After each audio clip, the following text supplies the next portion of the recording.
everyone. How's everyone doing? December is off to a fantastic start. Got some great updates today. Who has watched the With Love Meghan special? I understand that it's a holiday special, but I would have liked a part 1 and part 2. Part 1, part 2, part 3. Like, that wouldn't have been asking too much, would it? No, that's just me being a cheeky fan. It was great. I loved it. I love anything festive.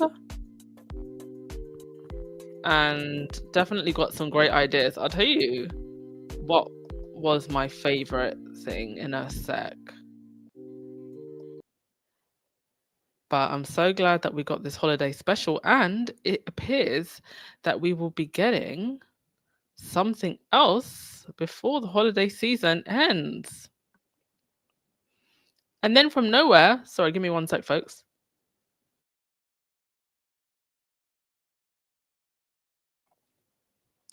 And then from nowhere, Harry pops up today. I was like, because you can't believe your eyes anymore. Have you heard what Google releases Nano Banana Pro? This deep fake stuff, photos, everything looks so real. You literally cannot believe your eyes. I was like, is this real or is this AI? But it is real. Harry was on Colbert. And we got a really nice treat.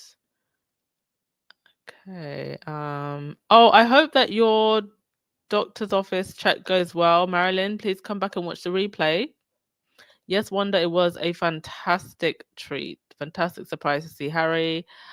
Hi, Black Queen. Hi to all of our mod squad. I feel like maybe I need to add more people. Should I add more people to the mod squad? Do I need to? Because I feel like the haters just know not to come here. I can't actually remember the last time we proper had like hater trolls. Proper had hater trolls. Good afternoon to you. Misty. Hi Wendy Longman. Joan Commonwealth. Hey. Hey Dolores. Electra, so mad do you think? Oh wait. One sec. Sorry, the comments are moving so fast. Somebody said, oh yes, here we go. How mad was the British media with Harry on the talk show?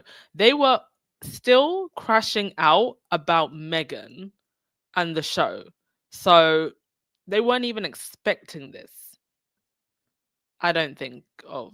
Lady, you said, I never heard of a Christmas cracker. We don't do that in the US. You don't? You don't do Christmas crackers in the US? No way you don't do Christmas crackers in the US. No way. I refuse to believe that you don't do Christmas crackers. Does anybody else from the US do Christmas crackers? Because I'm pretty sure I thought that was actually no. I don't think it would be an American thing. Maybe where would crackers come from? China or Japan? I don't believe that you don't do crackers. Yeah, the standing ovation that Harry got. Yeah, and him also mimicking Alison Hammond. They did a short skit.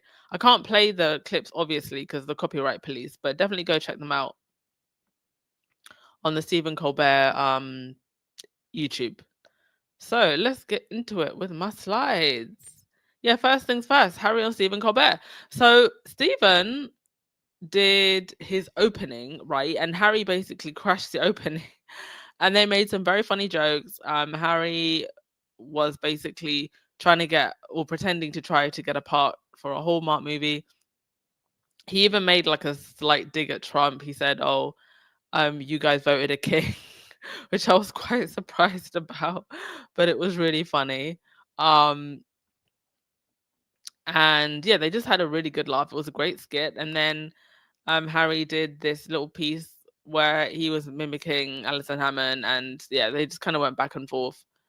Yeah, it was really funny. I think this is the second or third time that Harry has been on Colbert. And they just go back and forth with each other very well. The humor, the banter, great duo.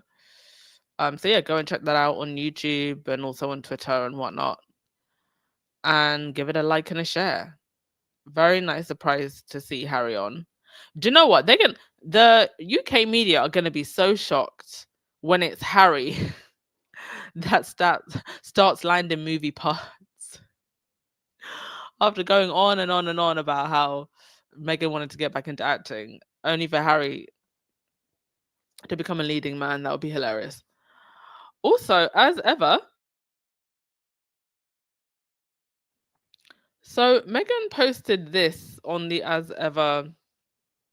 Well, she posted it on her Instagram and also the As Ever Instagram. Her kind of like spinning, stirring chocolate, and then this on the As Ever Instagram, what appears to be 3 bars of chocolate with a bow. So my guess is that this is some kind of holiday treat, seasonal treat. I don't know if this is something that will be a part of the permanent collection, and perhaps 3 different flavors as well. Wonder what they will be. Maybe white chocolate, milk chocolate, and dark chocolate. That would be my guess. Very excited about that. So definitely go to the As Ever Instagram and hit the reminder as well, and make sure that you're signed up to the As Ever newsletter so that you can get all of the updates, marketing emails, and discounts. Thank you very much to Church Nelly, who has been a member for 37 months. Church Nelly, thank you. I might have to nickname my firstborn Church Nelly. Guys, even if I stop this podcast, I will literally like come back on here one day and be like, guys, I had a baby. Here it is. Thank you so much, Church Nelly. Appreciate you so much. You had so much joy to our space. Heather, no, even UK broadcasters didn't know crackers aren't American. I don't think I wouldn't imagine that they were American, but I'm surprised to hear that it's not a thing that Americans do. Okay, so let's see. The Gingerbread Prince is a brilliant title for a Christmas movie, indeed. You didn't know about Christmas crackers and you're a Brit? Oh my god, they're like my favorite things. Especially when you get the cheap Christmas crackers. They always come with a funny hat. You need to be very quiet because you're at work. But I did remember to hit that like button. Thank you. We won't tell your boss. Oh, so funny. Oh, I love you guys. I love that you actually still tune in from work. Okay, so in the show, they made some pretty cool things. Though this segment with Naomi Osaka was my favorite, actually. Naomi seems like such a sweet soul. She's been through so much. Still going through a lot, it seems like. But Meghan reached out to her when she was going through mental health struggles. They spent some time together. Meghan said that she really wanted to connect with her because Naomi's also a mum, and they both struggled with like mental health issues. So that was very sweet of Meghan to have her on, and they made these cute little decorative plates. Also, Meghan also had her other friends, Jamie Kerr, and also Kelly. They had this whole pajama party thing going on, which was really sweet. And my favorite thing actually was at the beginning when Meghan was making the advent calendar. So she had this advent calendar that was like hanging and like a material one with pockets. That was my favorite thing. Like that is actually something that I will take and do. But also the gift wrapping. I thought the gift wrapping was really nice. Some really nice ideas for that. I can imagine that Meghan is the type of person to like really get into it with the gift wrapping. And I bet she's an absolute awesome gift wrapper. Helene said, "And if and when you have a baby, your baby will have plenty of godmothers." Thank you. Thank you so much. Church Honey, you're still recovering from your birthday? Oh, you went wild. You went wild, didn't you? Lady said, Nomi seems so depressed here. She does suffer from depression. I've watched Naomi a lot, like her interviews and throughout her career. Believe it or not, this is probably the most calm and happiest I've seen her in a while. So I hope that she's on the road to recovery and she's getting the support that she needs. Both as a mother, a young person in the media, and as an athlete, because it's very high pressure. You're in front of the whole world. But she seemed otherwise quite just happy to be in Meghan's presence and like they were having fun. But I 100% see what you were saying. Like you can kind of like see that struggle that she has is still there. Bless her. Yeah, keep on playing the Netflix special. Have it on replay even when you're at the house. Get those streams up. And of course, Harry made an appearance at the very end. Here we go. Apparently, Doria's gumbo is better than Meghan's gumbo. We learned something today. It was a very sweet moment when Harry came in. And I think it's great that he made an appearance. Very lovely. And so funny about the joke that he made about Doria's gumbo being amazing. We know our man is eating good. He's not having no beans on toast. You know who is having beans on toast? The haters. The haters who, by the way, managed to watch it before I did, including Sarah Niggling Feeling Vine, did a whole video. Now, I didn't actually watch Sarah Vine's video, but the video, as of the last time I checked, when I screenshot this, had over 688 comments of people who say they hate Meghan, commenting on an article about Meghan's show. Getting all up in arms about Christmas wrapping and advent calendars and decorating a tree. Truly Grinches. Sarah Niggling Feeling Vine needs to just sit down. Yeah, she needs to sit down, lick her wounds, get some therapy, get some divorce therapy. I mean, I'd be pretty bitter if Michael Gove divorced me as well. But you can heal, girl. You can heal. And if she had been focusing on her marriage and not on Harry and Meghan's marriage, she'd be a lot happier. This is why I always say that people like Sarah Vine, the haters, they're always projecting. Always projecting. Now, with Meghan's show coming, we also know, if you've been on these streets long enough, that every single time Meghan has something good going on, they have to come with something to try and cause a distraction. And this is just truly, truly, I don't even know what to say about this. Weaponizing someone's dad who they are currently, as far as we're aware, going no contact with, someone who betrayed Meghan's trust, a father who betrayed Meghan's trust. I mean, and this is a whole front page. A whole front page.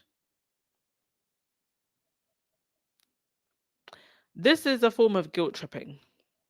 Now, please don't forget that that weird lady who works at the Daily Fail is out in the Philippines with Thomas Markle. And apparently, he's in intensive care in hospital. Now, he is an elder man. He could well be in intensive care. But this guilt tripping, putting this picture of, young Meghan on the cover of I think that's the Daily Fail. What they're trying to do is create a situation where Meghan goes to her dad or Meghan contacts her dad. That's what they want. And I know Meghan is way too smart to take the bait. But that's effectively what they're doing. They're weaponizing his old age and potentially an illness. And I say potentially because these people have lied so much. Sorry to say it, but I have to say potentially, allegedly. Because these people just lie. How do we actually know that he's ill or in intensive care? How do we know? Last time they were saying they were trapped in buildings because of an earthquake. I believe they've got that Daily Fail writer out there, the one who's dating Meghan's dad. Well, I don't know if they're dating. They seem pretty cozy. She's been with him for a while. She was with him in Mexico. Now she's with him in the Philippines. Oh, I just feel bad for Meghan. I feel bad for her. Yeah, exactly. They're just giving Meghan high ratings with all of this hoo-ha. Joan Garcia, you said, did anyone else see the lady who called into that talk show and told the two ladies to shut up about Meghan? No, I did not. But from the way you describe it, it sounds epic. Boney, Sarah Vine can't get better than Michael Gove. That's why she's bitter against Meghan. Exactly. And beauty's in the eye of the beholder. Michael Gove may not be for you or for me, but he was top guy in government. He was top guy in British government. Right-hand man to Boris Johnson. That level of status is going to give him access and notoriety for the rest of his life in British society. And Sarah Vine, as his wife at the time, was enjoying all the benefits of that. She literally has her Twitter handle, Westminster Wag. She held on and owned that identity so much. So yeah, she can't get better than him. And the way that she weaponized the Daily Fail to threaten her husband, she was writing all these weird cryptic articles. I don't think anybody else in Westminster or in these circles is gonna ever want to date that woman again. Like, ain't nobody gonna want to touch her. Hey Lily Bell, I'm glad you're feeling a bit better. And wow, double knee replacement. I hope you heal up fast, hun. Praying for your health, hun. And thank you for being here with us. Glad we can give you some entertainment. Oh, Elaine Parker in the house. Hey. Ron, you said, why would a caring father allow himself to be exploited like that? Really shameful, yeah. And already on Talk TV, they were saying about, oh, how Meghan needs to go to her father's, dying father's side. And no, absolutely not. Oh, yeah, every time Meghan comes doing something well, here's Thomas.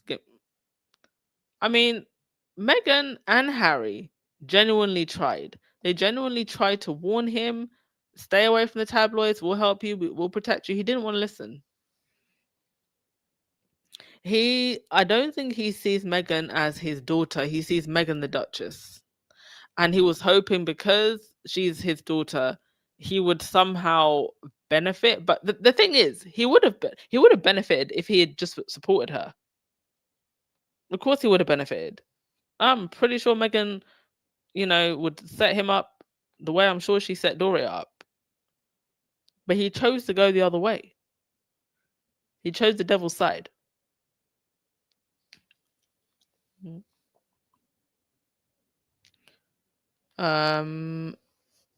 Yolandi said, whenever the Duchess does anything that celebrates her, they use her father against her. He worked against Meghan with her enemies repeatedly. Exactly. Still working with them. Because that lady that's out there with him works for the Daily Fail. Oh, yeah. The same day as Meghan's Christmas special. They're shameless. And they think that we can't see this. They think that we can't see that they are shameless. All right. That's that. Congratulations to Meghan for another amazing, we didn't get a whole season, but another amazing show. I think the Christmas special was a great idea. And yeah, I'd love to see more seasonal stuff like that.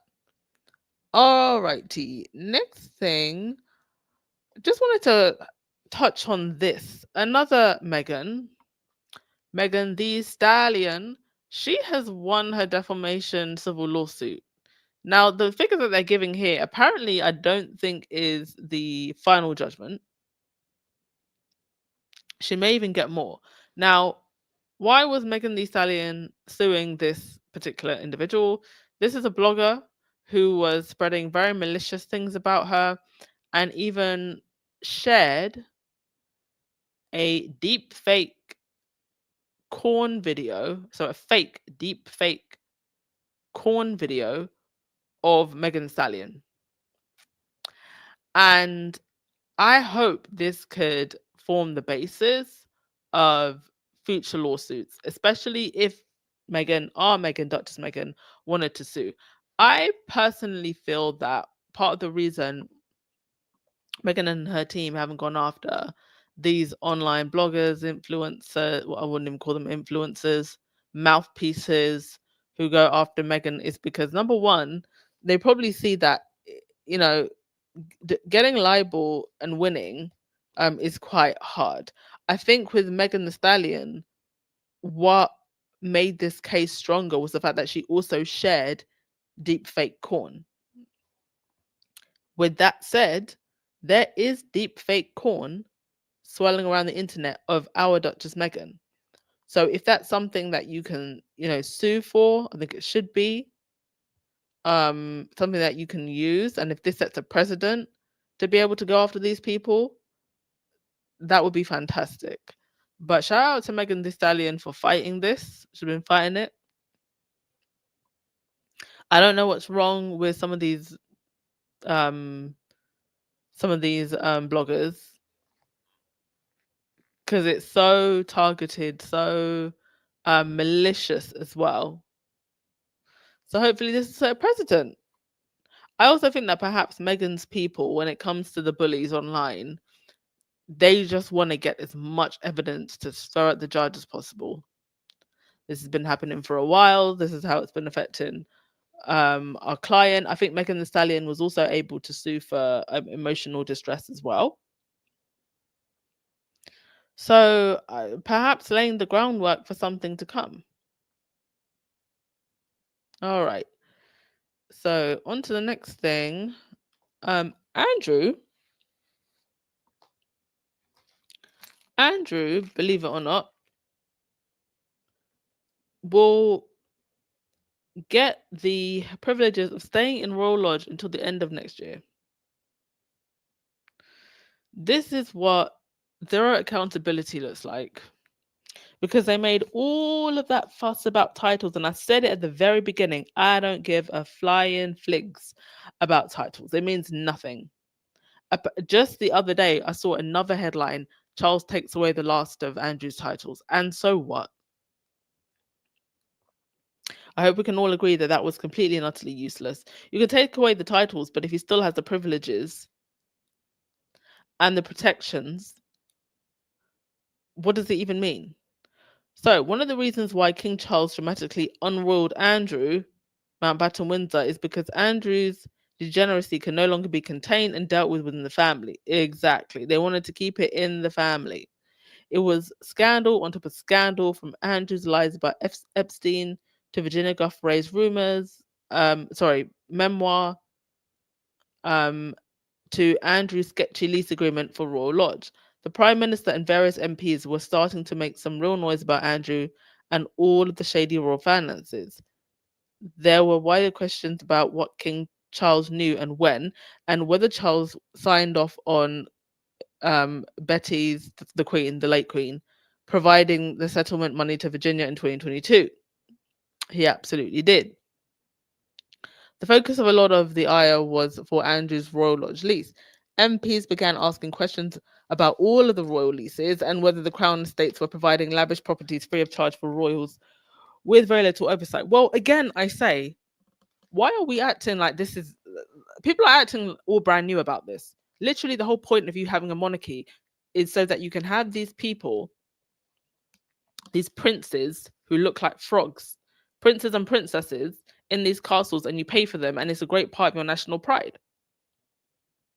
Like, it's just now people are starting to realize, oh, this is weird and unnecessary in 2025 going into 2026. Like, yeah, they sit in those palaces for free. Isn't that the whole point of having a monarchy? So why is this just a problem now? Well, now there's an official government inquiry. Oh dear, oh dear. Listen, once the British government does an inquiry, fam, once they come with the inquiry, it's all downhill. With a lot of focus on Royal Lodge, what they found is a mixed bag. While Andrew will not receive a public payout for breaking his lease, he also doesn't legally have to leave the Royal Lodge until October 26th. So basically, no accountability. So it is understood that there is no bar on who the House of Commons committee can invite to give evidence, including members of the royal family, but the committee will only consider which witnesses to call once they've established a remit for the information to be covered in the evidence session. In reality, it's unlikely that members of the royal family will be called to speak. Well, there you go then. There you go. But here's the thing. Back when Andrew was unroyaled and Charles made a big show of forcing Andrew to give up Royal Lodge, we knew that the deal had been made between the brothers. The deal is not with the Crown Estates. The Crown Estates will not be providing whatever payout or payoff to Andrew to get him out of Royal Lodge. Charles will be the one bankrolling this through his private cash reserves, aka the Duchy of Lancaster. While it's still a PR nightmare for the Windsors and King Charles in particular, I do not believe that Charles will be languishing in give me a sec, folks. I do not believe that Andrew will be still be languishing in Royal Lodge for the next 11 months. Now, I'm not sure Charles has decided where Andrew will go, and Tom Sykes on his Substack thingy insists that these details are still being negotiated. Listen, just give him a tent. Just give him a tent on the grounds of Windsor. Getting whiplash from all of this nonsense. And again, we see no accountability. Zero accountability at all.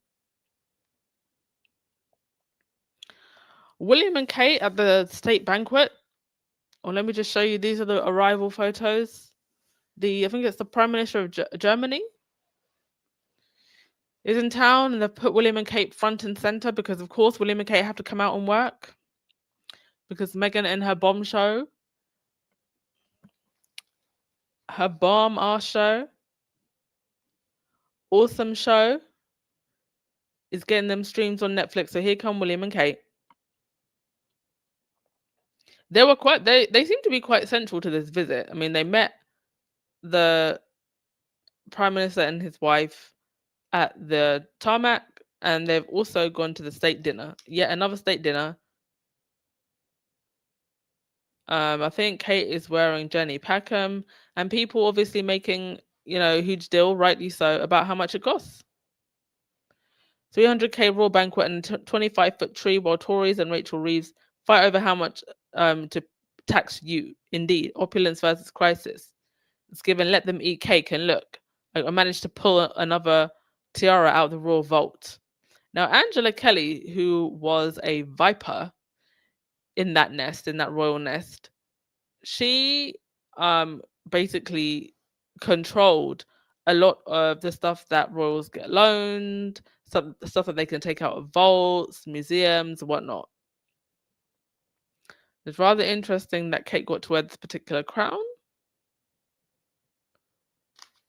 Must be very happy. Let me a sec. Let me just open up an article and we can read. So Kate also released a rather interesting, well, wasn't interesting. It was interesting for other reasons, not what was said, but rather the way it was said. Let me just look through this. So tell me she's lazy without telling me she's lazy.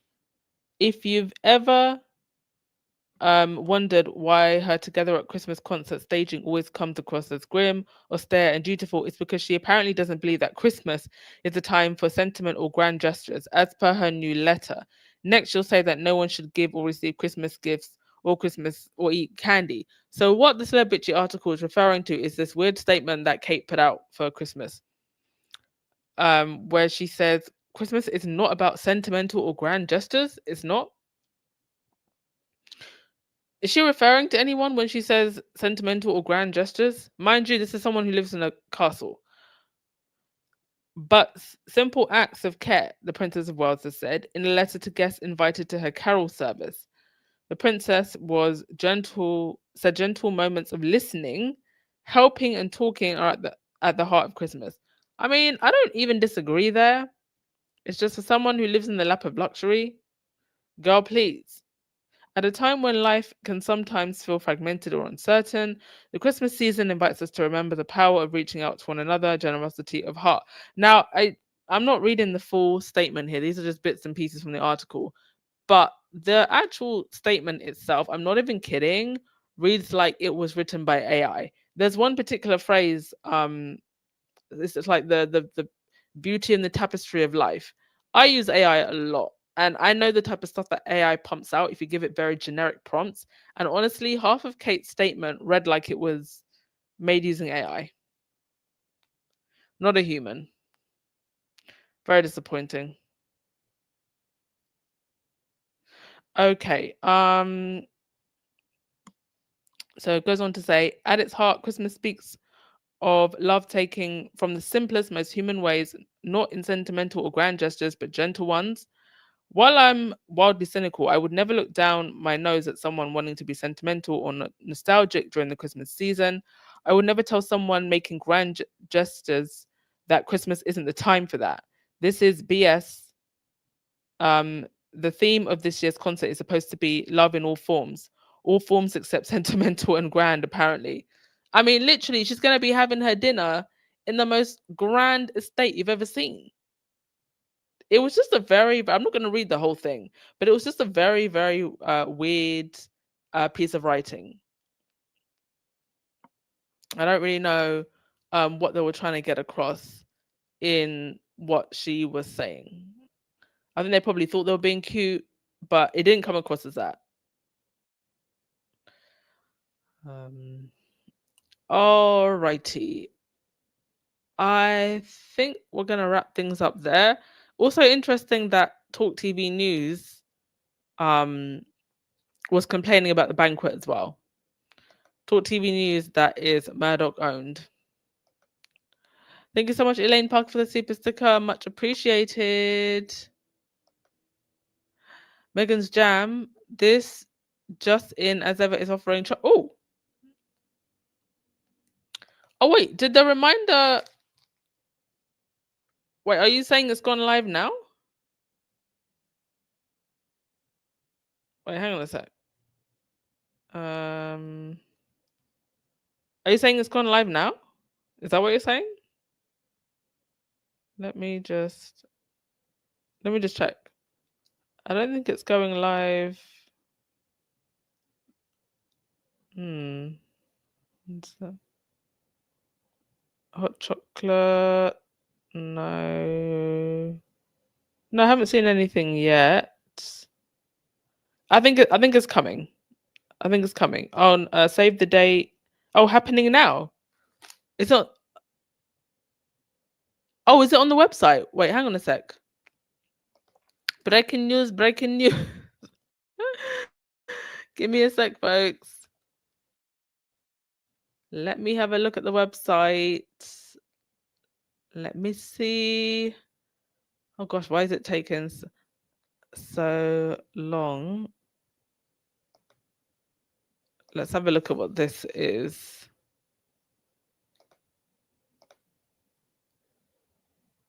Let's have a look. Here we go. Okay, so I was right. Thank you so much. Meghan's Jam. It's actually gone live as we're live. So I was right. It is milk chocolate, white chocolate, and dark chocolate. So the dark chocolate bar has raspberry spread and sea salt. The white chocolate bar has flour sprinkles and hemp hearts. White chocolate is my favorite chocolate. I don't really like milk chocolate. Would never have dark chocolate. The milk chocolate bar has shortbread cookies and bee pollen. Ooh.